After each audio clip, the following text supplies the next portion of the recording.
హరే కృష్ణ. అందరికీ నమస్కారం. Welcome to Usha's entertainment. నేను మీ ఉషా.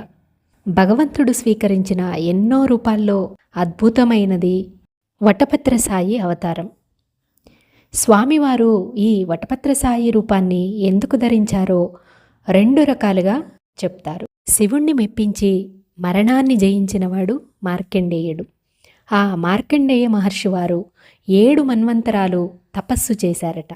ఆ 7వ మన్వంతరంలో ఇంద్రుడు మార్కండేయుని తపస్సు భంగం చేసేందుకు అప్సరసలను పంపించాడట. అప్పుడు మార్కండేయుడు ఏమాత్రం కూడా చలించలేదట. ఎందుకు ఎవరు తపస్సు చేస్తున్నా సరే ఇంద్రుడు చెడగొట్టాలని చూస్తాడు అని అంటే, వారి యొక్క తపోనిష్ట అనేది నిజమైందేనా కాదా అని అతను పరీక్షించిన తర్వాతే వారి యొక్క తపస్సు నిజమైంది, స్ట్రాంగు అయితేనే అప్పుడు దేవతలు వరాలు ఇవ్వడానికి వస్తారట.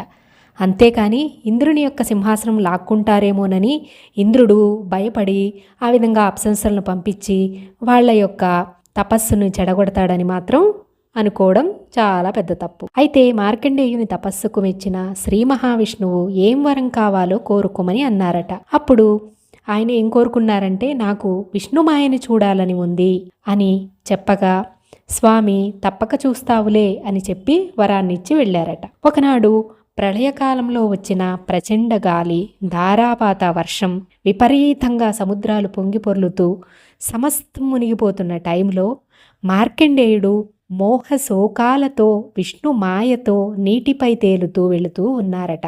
అలా తిరుగుతూ ఉన్న అతనికి ఒకచోట మర్రి చెట్టు పైన మర్రి ఆకుపై శయనించి చేతివేళ్లతో తన యొక్క కాలిని పట్టుకొని కాలి యొక్క బొటన వ్రేలును నోటితో చీకుతూ ఒక పసికందు కనిపించాడట. ఆయనే వటపత్ర సాయి. వటపత్రం అంటే మర్రి ఆకు.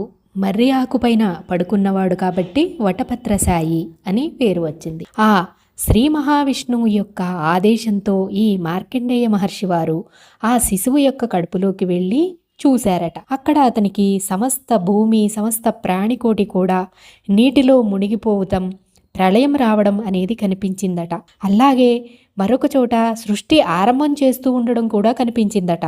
స్వామి ఇచ్చిన వరం ప్రకారం మార్కండేయ మహర్షి వారు విష్ణుమాయను చూడగలిగారు.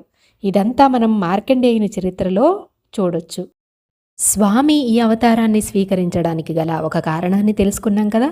మరి ఇప్పుడు రెండవ కారణం ఏంటో చూద్దాం. భక్తులందరూ కూడా ఆ శ్రీ మహావిష్ణువు యొక్క పాదపద్మాలను దర్శించాలని, ఆ పాదపద్మాలను సేవించుకోవాలని, ఆ మాధుర్యాన్ని ఆస్వాదించాలని ఉవ్విళ్ళూరుతూ ఉంటారు కదా. అది చూసిన స్వామి ఒకసారి, వీరందరూ నా పాదపద్మముల కోసం ఎందుకు ఇంతలా ఉవ్విళ్ళూరుతూ ఉన్నారు? అంతలా నా పాదాల్లో ఉన్న మాధుర్యం ఏమిటి? దాన్ని నేనే స్వయంగా తెలుసుకుంటాను అని చెప్పి ఒక పసికందు రూపాన్ని ధరించి వటపత్రంపై శయనించి తన పాదపద్మాల యొక్క బొటన వ్రేలుని నోట్లో పెట్టుకొని చీకుతూ ఉన్నాడట. అలా ఈ అవతారాన్ని స్వీకరించి స్వామి భక్తులను అనుగ్రహిస్తూ ఉన్నారు. విన్నారు కదా. మరి మీకు ఈ వీడియో నచ్చిందా? నచ్చినట్లయితే మర్చిపోకుండా లైక్ చేసి షేర్ చేయండి. Thank you for watching. Hare Krishna.